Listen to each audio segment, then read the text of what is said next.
My transphobic brother kept deadnaming my fiance at our engagement party and made her cry, so I exposed his affair in front of everyone. My brother is extremely transphobic, and this was a big reason that I never informed him that my fiance is a MTF. My brother never had a problem with me being lesbian. Sure, he would make comments like carpet muncher, or whenever we played rock paper scissors he would say, "I know you're about to play scissors," but it was never anything actually hostile. His problem was with trans people, and he was unbelievably rude to them and never accepted them. He bullied one of his classmates when she came out as trans, and this led to her switching schools, as he would do things like deadname her and tell her that she was a mule. My brother and I have never seen eye to eye on this, and when we were growing up, we often found ourselves getting sucked into this argument, which always ended with him calling me brainwashed liberal. He made his views on trans people really well known whenever he could too, if the conversation ever came up. This is why when my fiancé and I never told him about my fiancé being trans, he never suspected it either, but he ended up overhearing a conversation I had with my best friend just a week ago before our engagement party. I was talking with my best friend about my fiancé, and I mentioned how much I appreciated my fiancé letting me know she was a MTF transition as soon as we started dating. My brother evidently heard this, and he pulled me up on it the next day. He really aggressively asked if there was anything I needed to tell him about Jessica,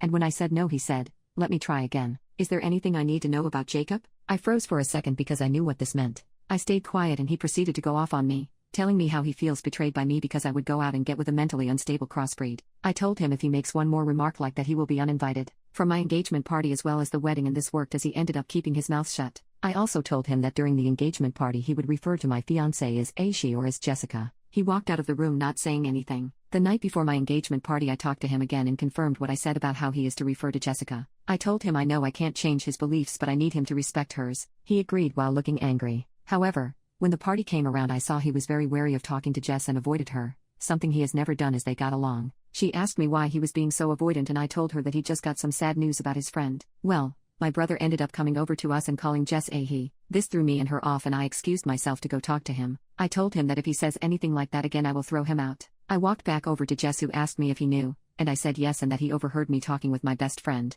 Jess looked a little annoyed, but she kept her spirits high. My brother never said anything again until the whole party was sitting down at the table and eating. I was talking aloud about Jess and how I loved her, and my brother exploded. He screamed over me, saying he is sick of having to pretend that Jess is a woman. Jess is Jacob, and anyone who thinks otherwise has no backbone and no common sense. He said that I am marrying a man and am straight, looking me in the eye and calling me a fake lesbian. He said he refuses to call her Jess just because she deems she's now a woman. Some of the people there gasped as they did not know about Jess' transition, and Jess started to cry and ran to the bathroom. I ended up yelling at my brother to sit down, but he started to leave. In the heat of the moment, I dropped a bombshell. His wife was at the table, and so I said, "You know, oddly weird for you to have a problem calling my fiancé a different name. You had no problem hiring an escort and fulfilling your fantasies with her while calling her your wife's name, all because your wife wasn't down to do the things you wanted in bed. Remember that, you hired someone so you could imagine you were fulfilling your fantasies with your wife. Did you have a problem calling her a different name then?" The room went silent, and his wife looked at me before looking at him. She then got up and walked out, leaving Jacob stunned and with a look of betrayal on his face.